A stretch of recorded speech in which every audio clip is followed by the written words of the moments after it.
St. Mary Netherton Daily Chronicle, Morning Edition, June 5th, 1925. Good morning, gentle listeners. Edmund Pruitt greeting you on this Friday, as our village awakens to the gentle conclusion of another week. The weather presents us with a particularly fine morning. Clear skies promising what Mr. Higgins describes as ideal conditions for both contemplative pursuits and practical endeavours.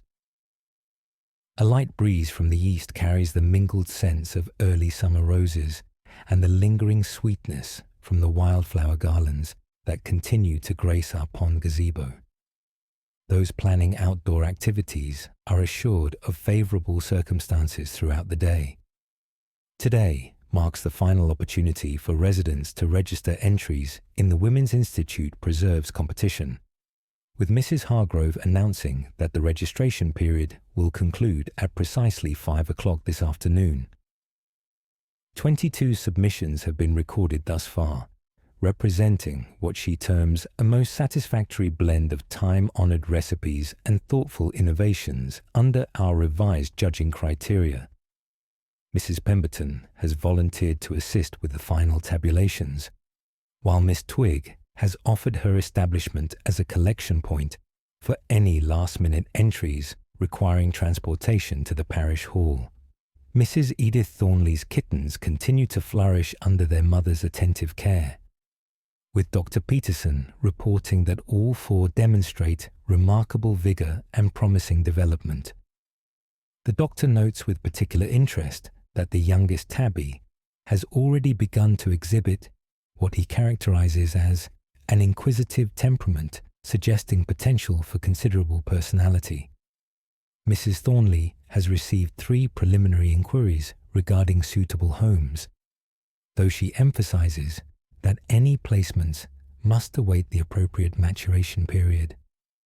Miss Eleanor Blackwood's botanical survey has entered what Dr. Peterson describes as its documentation phase, with his Cambridge cousin having identified 23 distinct species worthy of detailed study. The Primrose twins continue their scholarly assistance with evident enthusiasm, having mastered the fundamentals of specimen pressing under Miss Blackwood's patient guidance. Mrs. Primrose expresses considerable satisfaction with her daughter's newfound academic focus, noting that their previous tendency toward what she terms spirited outdoor exploration has been channeled into purposeful scientific investigation.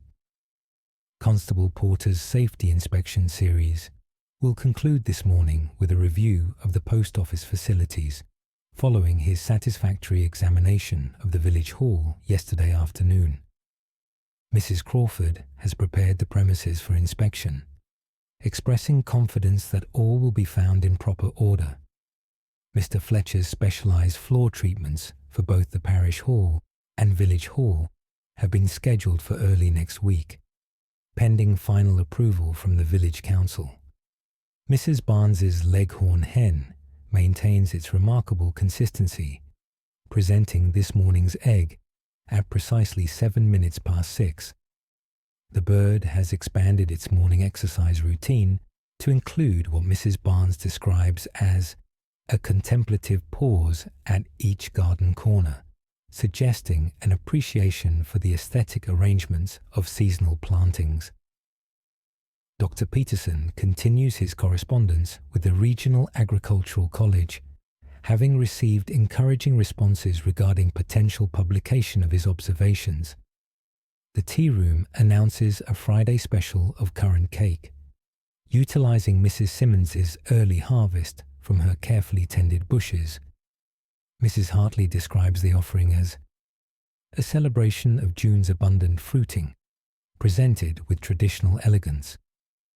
Colonel Weatherby has reserved his customary table, having indicated his intention to sample this seasonal innovation while reviewing certain ornithological journals recently returned from the lending library. Young Timothy Wilson's percussion practice continues under Mr. Finchley's guidance, with Mrs. Wilson reporting that the boy has achieved what she terms a most agreeable balance between rhythmic enthusiasm and household tranquility.